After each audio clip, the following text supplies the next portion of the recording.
राधे राधे दोस्तों। आज मैं आप लोगों को बताने वाली हूँ भूमि दोष होने पर घर में घटती है बार बार ये विचित्र घटनाएं। जाने भूमि दोष के लक्षण और मुक्ति पाने के उपाय।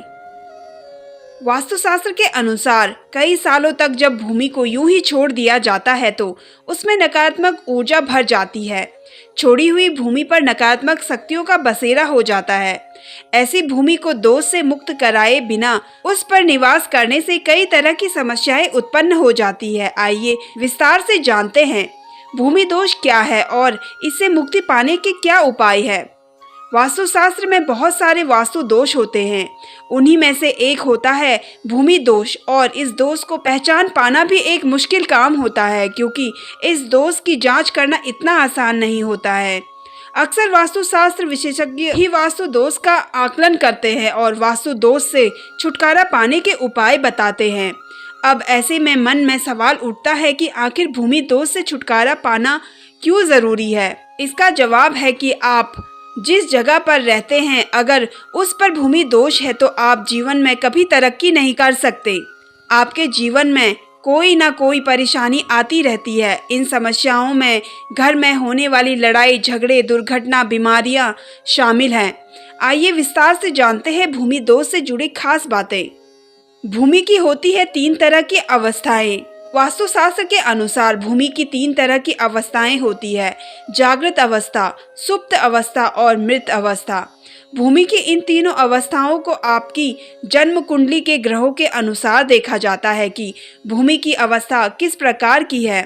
कई भूमि ऐसी होती है जो मृत होती है और फिर वह सुसुप्त होती है और बाद में जागृत हो जाती है। भूमि की इन अवस्थाओं का परीक्षण शनि व गुरु के गोचर के द्वारा देखा जाता है। नंबर 2, भूमि की दशा को किन लक्षणों से समझ सकते हैं। भूमि दोष को कुछ लक्षणों से समझा जा सकता है। सबसे पहले वहां पर लगे पेड़ पौधे देखने चाहिए कि वहां पर किस प्रकार के पेड़ पौधे लगे हैं।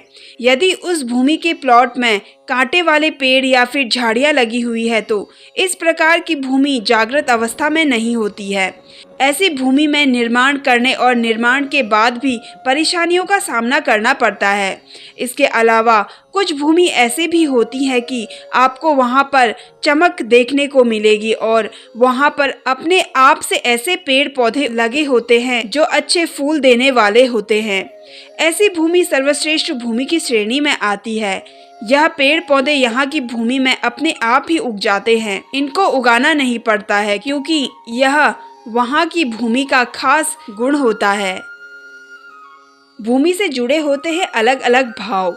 प्रत्येक स्थान का वायुमंडल वातावरण और मनोस्थिति से जुड़ी होती है।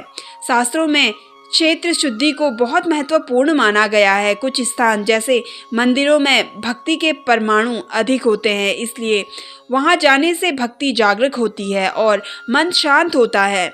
कुछ स्थान ज्ञान प्रदान होते हैं जो कुछ कर्म प्रधान। कई जगह जाकर मन में दया भाव आ जाते हैं तो कुछ स्थानों पर जाकर मन में वीरता के भाव जागृत होते हैं। मन में यह सभी भाव अलग अलग भूमि के कारण ही जागृत होते हैं। भूमि दोष को इन लक्षणों से पहचानें। भूमि दोष वाले घर में अक्सर देखने को मिल जाता है कि यहाँ पर किसी पालतू जानवर जैसे गाय कुत्ता बिल्ली को पालते हैं तो वह अधिक दिनों तक जी नहीं पाती है और उनकी मृत्यु हो जाती है। इसके अलावा परिवार के सदस्यों को किसी न किसी दुर्घटना का सामना करना पड़ता है, जैसे रोड एक्सीडेंट या फिर घर की ही छत या सीढ़ी से नीचे गिरना आदि घटनाएं देखने को मिलती है। साथ ही कभी कभी घर में विचित्र तरह की आवाजें भी सुनाई पड़ती है। वहीं कभी घर में खासकर रात के समय अजीब अजीब आकृतियां दिखने का भ्रम भी पैदा हो जाता है। अब साथ ही जानेंगे भूमि दोष निवारण के उपाय। भूमि दोष वाले प्लॉट या फिर किसी जमीन की स्थिति ठीक न होने पर या फिर भूमि में किसी प्रकार का दोष है तो ऐसे में उस भूमि की 1.5 से 2 फुट पूरी मिट्टी वहां से निकाल कर बाहर फेंक देते हैं। इससे भूमि दोष निवारक हो जाता है। भूमि दोष के निवारण के लिए आपको हर साल विश्वकर्मा पूजा भी करनी चाहिए। वास्तु शांति प्रकरण भी साल में एक बार जरूर करनी चाहिए। इससे भी भूमि दोष से मुक्ति मिलती है। तो दोस्तों कैसी लगी आपको ये जानकारी कमेंट करके ज़रूर बताइए और अगर आप मेरे चैनल पे नए हैं तो मेरे चैनल को सब्सक्राइब कर लीजिए। धन्यवाद।